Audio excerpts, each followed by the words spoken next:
ایک خاص سوال جو ہماری گائنیکولوجسٹ سے پوچھا جا رہا ہے، ڈاکٹر سمینہ توفیق نے اسپیشلی مجھ سے یہ سوال پوچھا کہ بہت سے لوگ ان سے یہ سوال کر رہے ہیں، ان کے مریض یہ سوال کر رہے ہیں کہ اگر ہم ویکسینیشن لگوائیں گے تو اس خدا نخواستہ اس سے انفرٹیلٹی ہو سکتی ہے۔ ابھی تو پاکستان میں ویکسینیشن اویلیبل نہیں ہے، پر اللہ کرے اگر ویکسینیشن اویلیبل ہوتی ہے تو میں بہت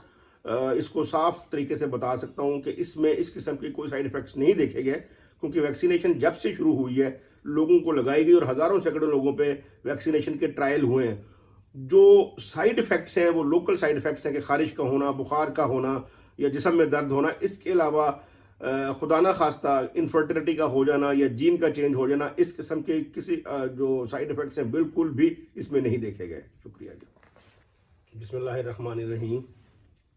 میرا نام ڈاکٹر خالد وحید ہے، میں professor of pulmonology and sleep medicine ہوں اور آج کل میں لاہور جنرل ہاسپٹل میں اس ڈپارٹمنٹ کو ہیڈ کر رہا ہوں، اور ساتھ ساتھ میں پچھلے تقریباً 9 مہینے سے جب سے کرونا شروع ہوا ہم کرونا ٹیم کا انچارج بھی ہوں اور تمام لوگوں کو میں اس کے بارے میں گائیڈ بھی کرتا ہوں۔ آج کا میسج جو ہے وہ خاص طور پر 2 چیزوں کے بارے میں میرا مشتمل ہوگا۔ ایک کہ جو دوسری لہر کرونا کی ہے اس کے بارے میں آپ سب لوگوں کو بتانا چاہوں گا، اور دوسری جو چیز ہے وہ ویکسینیشن کے بارے میں ہم تھوڑی سی اہم معلومات آپ کو فراہم کریں گے۔ جیسا کہ آپ سب کو معلوم ہے کہ کرونا جو ہے لاسٹ دسمبر میں شروع ہوا اور تھوڑے ہی عرصے میں پوری دنیا میں پھیل گیا، اور مارچ میں پاکستان میں بھی کچھ کیسز دیکھنے کو ملے، مارچ 2020 میں۔ اس کے بعد ہم نے یہ دیکھا کہ جون اور جولائی میں ہمارے ہاں بہت سے کیسز رپورٹ ہوئے اور بہت زیادہ تعداد ان کی بڑھ گئی۔ اس کی وجوہات جو بھی تھیں وہ سب کو معلوم ہے، کیونکہ یہ ایک بیماری نئی تھی پاکستان میں اور ہمیں اس کے بارے میں بہت کچھ سیکھنا تھا، اس لیے اس بیماری کا پھیلاؤ بہت ہوا، پر اللہ کے فضل سے جلد ہی ہم نے جس وجہ سے بھی ہے اس پہ قابو پا لیا، اور اللہ کے اس میں مرضی بہت شامل حال تھی، اور اگست تک ہمارے جو نمبر آف کیسز ہیں وہ بہت کم ہو گئے، پر کیسز ختم نہیں ہوئے، یہ کیسز ہمارے پاس آتے رہے چاہے ان کا نمبر بہت تھوڑا ہو گیا تھا۔ اس کے بعد جب اس وقت بھی خدشہ یہ جاری کیا جا رہا تھا کہ اس کی دوسری لہر آئے گی ساری دنیا میں، ہم نے دیکھا کہ ساری دنیا میں نمبر آف کیسز کم تو ہوئے پر اتنی تعداد میں کم نہیں ہوئے جتنے اللہ کے فضل سے پاکستان میں کم ہو گئے، پر جو دوسری لہر ہے وہ تمام دنیا کے ساتھ ساتھ پاکستان میں بھی دوبارہ شروع ہوئی، اور اب ہم دیکھ رہے ہیں کہ آج کل پھر جو نمبر آف کیسز ہے پاکستان میں بھی بہت زیادہ ہیں۔ روزانہ ہمارا جو کیسز ہے پازیٹیوٹی ریٹ وہ بڑھتا جا رہا ہے، اور 10% تک ہمارا پازیٹیو ریٹ چلا گیا، اور 2 سے 2.5 سے 3 ہزار تک روزانہ کیسز ہو رہے ہیں۔ نمبر آف اموات بھی جو ہیں وہ ہماری 80، 100 یا کچھ دنوں میں 100 سے بھی زیادہ ہوئی، جو کہ ایک بہت بڑا نمبر ہے۔ جیسا کہ پہلے بھی کہا گیا کہ سردی کا موسم آنے والا ہے، سماگ ہوگی، اور پھر کچھ جو گورنمنٹ نے SOPs بنائے جس پہ سختی سے عمل کیا گیا اس میں ریلیکسیشن ہوئی، اور سب سے اہم بات اس دوسری لہر میں جو بڑھاپن ہم نے دیکھا اس کی وجہ یہ دیکھی کہ لوگوں کا جو رویہ ہے، عوام الناس کا جو رویہ ہے وہ بڑا ہی مایوس کن رہا۔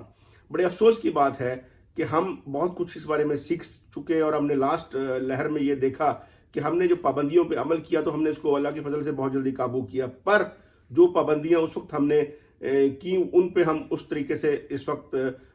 عمل نہیں کر رہے، اور ہم جو ہے بہت ہی برے طریقے سے ان SOPs کو فالو کر رہے ہیں۔ گورنمنٹ نے بھی تھوڑی سی ریلیکسیشن دکھائی، اس کی وجہ یہ ہے کہ شاید گورنمنٹ جو ہے وہ غریب پرور ہے، معیشت کو بھی دیکھنا ہے، لوگوں کے کھانے پینے کو بھی دیکھنا ہے، پر یہ ساری ذمہ داری جو ہے عوام الناس پہ آتی ہے کہ وہ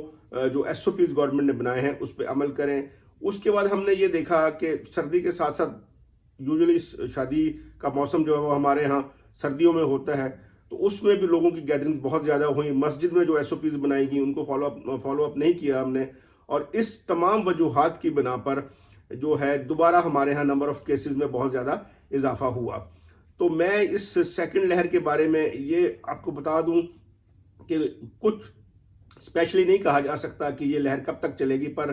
جو ہمارے ایکسپرٹ ہیں ان کی اوپینین کے مطابق فیبروری مارچ تک امید ہے انشاءاللہ اس میں کمی آ جائے گی۔ پر ساتھ ساتھ یہ بھی بتا دوں کہ تیسری لہر کا خدشہ بھی ہے۔ اگر ہم لوگوں نے بالکل احتیاط کو جاری نہ رکھا اور اپنے SOPs کو فالو نہ کیا، گورنمنٹ کی دی ہوئی انسٹرکشنز کو فالو نہ کیا، تو جو ہے تیسری لہر بھی کوئی دور نہیں ہے، اور اس سے بھی ہمیں کافی نقصان ہو سکتا ہے۔ تو جو ایس او پیز شروع میں بتائے گئے آج سے سال پہلے کہ ڈسٹینسنگ رکھنی ہے، ماسک پہننا ہے اور جو ہے ہینڈ واشنگ کرنی ہے، یہی ایس او پیز اب بھی ہیں۔ میرا خیال ہے کہ دوسری بات جو میں کرنا چاہ رہا تھا وہ ویکسینیشن کے بارے میں ہے۔ ویکسینیشن جو ہے ظاہر ہے کہ بہت سی کمپنیز نے ساری دنیا میں ملکوں نے بنائی، کوئی 35-40 کے قریب کمپنیز ایسی ہیں مختلف ملکوں کی جو ویکسینیشن بنا رہی ہیں، پر اس میں سے 3-4 کمپنیز ایسی ہیں جو اس کو بنانے میں اچھی طرح کامیاب ہو گئی ہیں، پر ان کی قیمت، ان کی سٹوریج، ان کو پاکستان لانا جو ہے یہ بہت مشکل مراحل ہوں گے۔ تو میں یہ نہیں سوچتا کہ پاکستان میں ہم بہت جلدی ویکسینیشن کو لا سکیں گے۔ گورنمنٹ بہت کوشش کر رہی ہے، بہت زیادہ اس کے لیے پیسہ بھی رکھا ہے، اور جب وہ پاکستان میں آ بھی جاتی ہے تو اس کی سٹوریج، پھر عوام الناس تک وہ کس طرح پہنچے گی؟ ظاہر ہے اس کی ایک جو اچھی ویکسینیشن ہے اس کی قیمت $15 سے $20 تک ہوگی، تو ہر بندے کے لیے ویکسینیشن لگوانا ناممکن ہوگا۔ ایک بات میں یہ اور کہنا چاہوں گا کہ اگر ویکسینیشن اویلیبل ہوتی ہے پاکستان میں، اگر پاکستان کو گورنمنٹ فریلی لگاتی ہے تو ہمیں ضرور لگانا چاہیے۔ میں یہ کہوں گا کہ ویکسینیشن کا بالکل کسی قسم کا کوئی نقصان نہیں۔ اس کے بارے میں بہت سی متس لوگوں نے پہلے ہی کہنا شروع کر دی ہیں کہ اس سے یہ ہو جاتا ہے، جین چینج ہو جاتی ہے، ڈی این اے چینج ہو جاتا ہے۔ اس میں کلیئر کٹ یہ بات بہت صاف بتا دی جا رہی ہے کہ کسی کا ڈی این اے چینج نہیں ہوگا۔ ڈی این اے جو ہے وہ انسانی جسم کا بادشاہ ہوتا ہے، اس کے اندر جو باہر سے آر این اے آئے گا وہ ڈی این اے اندر والے نے کنٹرول کرنا، باہر والے آر این اے نے اندر جو ہمارا بیسک ڈی این اے اس کو تبدیل نہیں کر سکتا۔ ہمارے ڈی این اے نے جو باہر سے وائرس یا میسنجر آر این اے آتا ہے اس کو اپنی باڈی کے حساب سے چینج کرنا ہوتا ہے۔ تو جو خدشات ہیں وہ بالکل غلط ہیں۔ ویکسینیشن کے جتنے بھی ٹرائل ہوئے ہیں وہ بالکل سیف ہے، اور اللہ کرے اگر یہ پاکستان میں اویلیبل ہو جاتی ہے تو ہم سب کو ویکسینیشن لگوانی چاہیے۔ پر آخری بات جو میں یہاں پہ یہ کہنا چاہتا ہوں کہ پاکستانیوں کے لیے جو کہ غریب ملک ہے، صحیح ویکسینیشن جو ہے وہ صرف ماسک لگانا، ہاتھ دھونا اور سوشل ڈسٹینسنگ ہے۔ اگر ہم اس پہ ابھی بھی عمل پیرا ہو جائیں گے تو بہت سی شدید بیماری سے ہم بچ سکتے ہیں۔ بہت شکریہ۔